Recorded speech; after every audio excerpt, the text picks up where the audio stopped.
The text came at 6:42 a.m., while the house was still dark and my wife was asleep beside me. I didn't think he'd really do it. I'm so sorry. You deserve to know before today. No name. Just that. And beneath it a photo. A wedding invitation. Her name. His name. Today's date. For a long moment I couldn't breathe. The room felt too small, the air thick and sour. I stared at the curve of her shoulder rising and falling under the blanket and wondered how someone could sleep so peacefully, while my chest felt like it was collapsing inward. I didn't wake her. I didn't scream or throw the phone. I just sat there, listening to the hum of the ceiling fan, my pulse pounding in my ears. They thought I'd sit quietly. Looking back, the signs had been there for months. I just didn't want to see them. Missed calls she blamed on bad reception. Her phone always face down now. A new password she said she forgot to share. She started staying late at work, coming home smelling faintly of a cologne that wasn't mine. When I asked, she laughed it off. You're imagining things. You're stressed. So I told myself I was paranoid. That marriage dulls excitement. That love doesn't always look the way it did at the beginning. But there were moments that stuck to me. Like the night I reached for her in bed and she flinched, actually flinched, before forcing a smile. Or when she mentioned his name too casually, too often. An old friend, she said. Someone from before me. I believed her because believing her hurt less than the alternative. Until the truth decided to stop whispering. The second text came while I was making coffee. He's marrying her. Today. She told him she was done with you months ago. Done. I remembered that night, 3 months back, when she sat across from me at the kitchen table, eyes glossy, voice trembling. She said she felt lost. That she needed space. Not separation. Just space. I slept on the couch that night, staring at the ceiling, promising myself I'd try harder. Apparently she had already moved on. I didn't confront her that morning. I watched her get ready instead. She moved through the house humming, calm, almost light.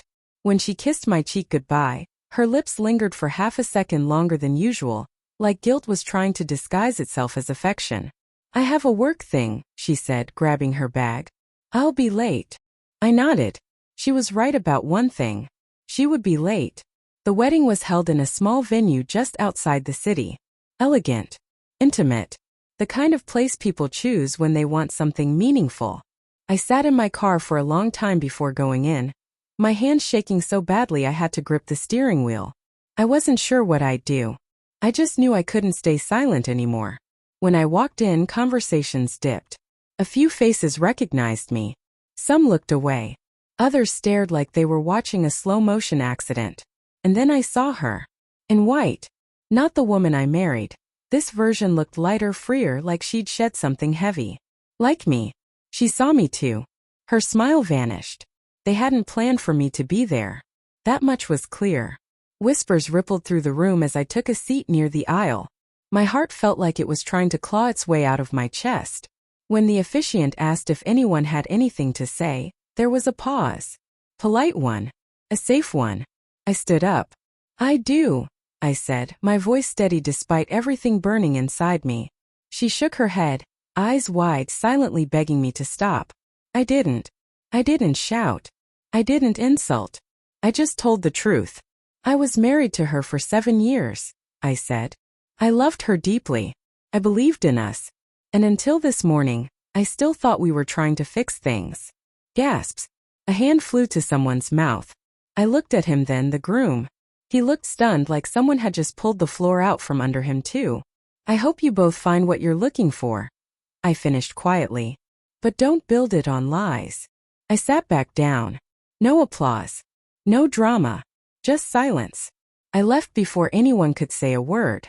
That night I packed my things. I didn't take much, just what was mine. The house felt hollow, like it already knew I didn't belong there anymore. She texted, called, cried. I didn't answer. Because the hardest lesson I learned wasn't about betrayal. It was about self-respect. They thought I'd sit quietly, shrink myself to keep their comfort intact. But standing up, telling the truth, was the first time in months I felt whole again. I'm rebuilding now. Slowly. Some nights still hurt. Some memories still sting. But I sleep knowing I didn't disappear to make someone else's life easier to live with. And that finally is enough.